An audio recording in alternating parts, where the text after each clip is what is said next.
મારા વાલા પ્રિયો, ઈસુ ખ્રિસ્તના નામમાં આપ સૌને હું પ્રેમાળ શુભેચ્છા પાઠવું છું. શું તમે ખુશ છો અને સ્વસ્થ છો? શું પ્રાર્થના કરો છો? શું અમે વોક વિથ જીસસમાં તમારી સાથે પ્રાર્થના નથી કરી રહ્યા? આ પૂરતું નથી. પ્રભુ રોજ તમારી સાથે વાત કરવા માટે માંગે છે, પરંતુ શું તમે એકલા બેસીને પ્રભુના ચરણોમાં પ્રાર્થના કરો છો? જો તમે પ્રભુના બચાવેલા બાળક છો તો તમારે ઓછામાં ઓછો 1 કલાક પ્રાર્થના કરવી જોઈએ. પછી વહેલી સવારે તમારો પહેલો કલાક તમે પ્રભુને આપવો જોઈએ. સવારે 4 થી 5 વાગ્યા સુધી, નહીંતર સવારે 5 થી 6 વાગ્યા સુધી ઓછામાં ઓછો 1 કલાક પહેલો કલાક ઈસુ માટે આપો. તમારો ચહેરો ધોઈ લો, દાંત સાફ કરો, પ્રભુના ચરણોમાં બેસો, વચનનું ધ્યાન કરો અને પ્રાર્થના કરો. કેવળ તમારા માટે જ નહીં, વિશ્વના દેશો માટે કરો, અન્ય દેશો માટે પ્રાર્થના કરો. દુનિયામાં બની રહેલી ઘટનાઓ વિશે વિચારો અને નિષ્ઠાપૂર્વક પ્રાર્થના કરો. તમારે બીજા માટે પ્રાર્થના કરવી જોઈએ. ચર્ચ માટે, પાસ્ટર માટે પ્રાર્થના કરો. અંતે તમારા પરિવાર માટે પ્રાર્થના કરો. ઠીક છે, આ સ્થળ ખૂબ જ સુંદર છે. પહેલાં અમને તેના વિશે કંઈક કહો. ઓમાન નામનો દેશ છે ને, મેં તેમના વિશે કહ્યું હતું ને. આ તે મસ્કતની રાજધાની છે.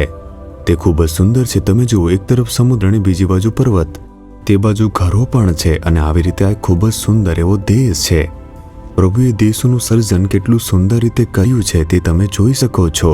તે જોઈને ખૂબ જ આનંદ થાય છે. અને જ્યારે આપણે આ જોઈશું તો આપણે આપણા હૃદયમાંથી પ્રભુની સ્તુતિ કરવાનું શરૂ કરશું, અને આપણી સ્તુતિ તે અહીં ગૂંજવા લાગશે. ઠીક છે, આજે પ્રભુ મને શું કહે છે જો તમે આમ પૂછો તો? લૂક તેનો 18મા અધ્યાયનું પહેલું વચન. હંમેશા પ્રાર્થના કરવી જોઈએ અને કદી નિરાશ ન થવું. પ્રભુ આ આદેશ તરીકે કહે છે, મારા દીકરા, મારી દીકરી, પ્રાર્થના કરો. પોતા માટે કરો. બીજાઓ તમારા માટે પ્રાર્થના કરતા નથી, તમારે કરવી જોઈએ. પોતાના માટે પ્રાર્થના કરો. તમારા પરિવાર માટે પ્રાર્થના કરો. તમારા કાર્યસ્થળના લોકો માટે પ્રાર્થના કરો. તમે જે જગ્યાએ રહો છો તે ગામ માટે, શહેરના લોકો માટે પ્રાર્થના કરો. તમારા સરકાર માટે પ્રાર્થના કરો. પરમેશ્વરના સેવકો માટે તમે પ્રાર્થના કરો. બસ પહેલું તમારે પ્રાર્થના કરવું જોઈએ. એટલું જ નહીં, તમારે હંમેશા પ્રાર્થના કરવી જોઈએ. હું હંમેશા પ્રાર્થના કેવી રીતે કરી શકું? શું હું હંમેશા મારા પ્રાર્થના ખંડમાં ઘૂંટણની પ્રાર્થના કરી શકું? સવારે 1-2 કલાક એકાંતમાં પ્રાર્થના કરો. એવી રીતે હું કહું છું. જ્યારે તમે ફરતા હો પ્રાર્થના કરો, ઓફિસમાં કામ કરો તો પ્રાર્થના કરો.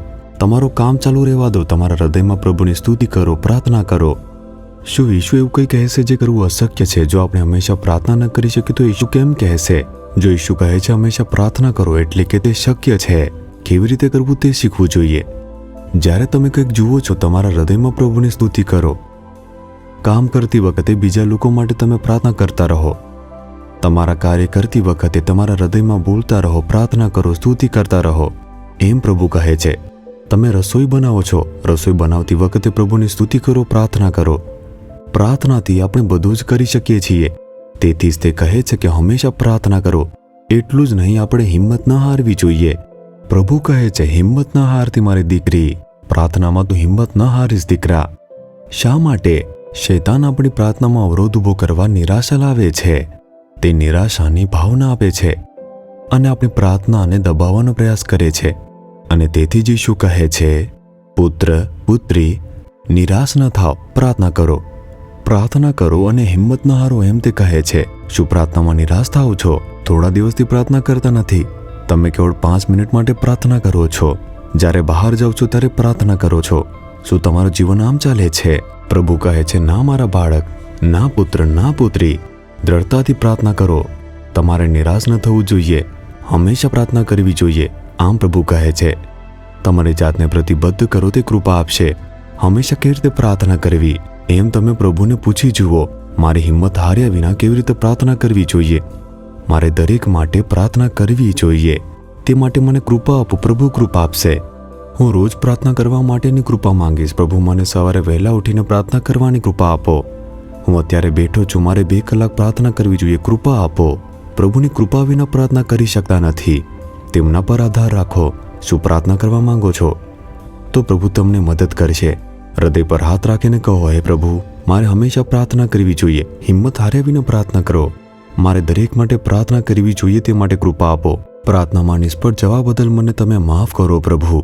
હું આજે દરેક વસ્તુ અને દરેક માટે પ્રાર્થના કરી રહ્યો છું. તેમના જીવનમાં એક અદ્ભુત ચમત્કાર તમે કરો પ્રભુ.